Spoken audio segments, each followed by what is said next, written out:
Okay, now listen, some of you all are not going to like what I have to say, but I'm going to say what I have to say because that's the reason I created my channel, to say what I have to say. And I want to touch on this DJ Akademiks versus Saucy Santana and Caresha drama that's been happening because I find it really, really interesting that everyone seems to have chosen a side. You're either team DJ Akademiks or team Saucy and Caresha. And here's the facts, right? Everybody in this situation is dead wrong. I hear Queen Latifah coming out and saying, you know, black women are the most unprotected and this, that, and the third. And while I'm here for the protection of black women, because as a black trans woman, protect me, okay? But here's the problem. Caresha called DJ Akademiks the F-bomb. Why are we not holding her accountable for that? Why does that suddenly somehow become erased? Saucy Santana threatened to sexually assault this man. Why are we not holding Saucy accountable for that? Because while I don't think he genuinely meant that he was going to do it, I think that you are really associating predatory behavior with gay men, which is something that I'm sure most gay men don't want to be associated with.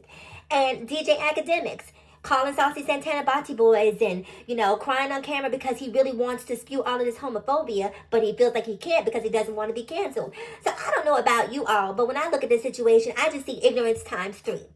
Saucy Santana isn't right, Caresha isn't right, and DJ Akademiks isn't right. I see 3 people who need to be enlightened in a very profound way, and all of this supporting people that you like needs to stop, right? Because this is what this is. In this day and age, people don't seem to be able to hold people accountable that they like or that they support. If Nicki Minaj comes out and does something problematic, if you are quote-unquote Barb, then you have to stand behind what she says as opposed to holding her accountable. And that's so ignorant to me. That's so childish to me that you guys deify these human beings. These are human beings just like me and you. And if you're capable of making this mistake, so too are your favorite celebrities.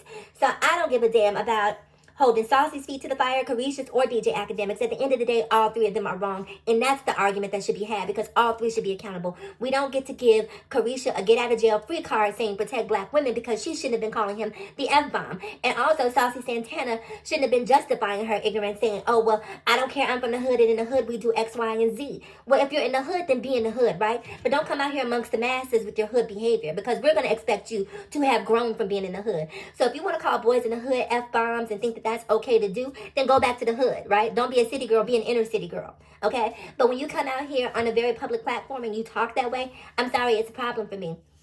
You know, even though, and this is one last thing I wanted to say, Caresha, who has been on her show, Caresha Please, and I haven't seen all of the episodes, but I definitely saw an episode where Megan Thee Stallion was on the show, and Caresha was flirting with her, telling her how she wanted to do X, Y, and Z with Megan Thee Stallion, excuse me, and shout out to Megan's new song, Cobra, that's my jam.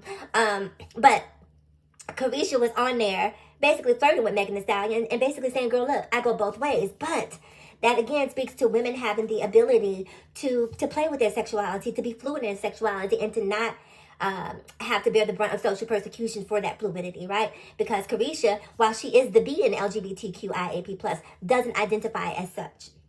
She doesn't. So she will come out of her character and call this man an F-bomb when she should have the conscious awareness to say, maybe that's not the best thing for me to do based on where I am in my career, based on who my fan base is, right?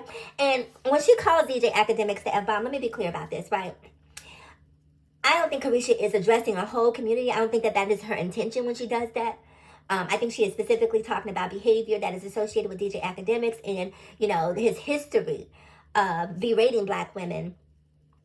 And so that was what she used. But girl, the thing is, you have to gain more artillery in your arsenal, right? You have to be more intellectual in your arguments, because when you call somebody the F-bomb, like, even though I'm a member of the LGBTQIAP+ community, I'm the T, it would be like me going around calling a lesbian woman a dyke or a bull dagger, you know, or a carpet muncher or a scissor sister. I wouldn't dare say that to any lesbian woman because I don't have the right to do that. I don't have the right to do that. So I'm going to stay in my lane, respect them as such, and make sure that I'm not getting too comfortable and getting too loose in the mouth thinking, oh, because I'm underneath the umbrella, I can say what I want to who I want. That's not how it works, okay?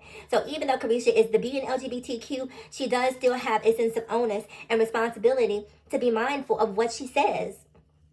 So that was my point. DJ Akademiks, girl, boy, stop, okay? I'll see you guys again in the next video.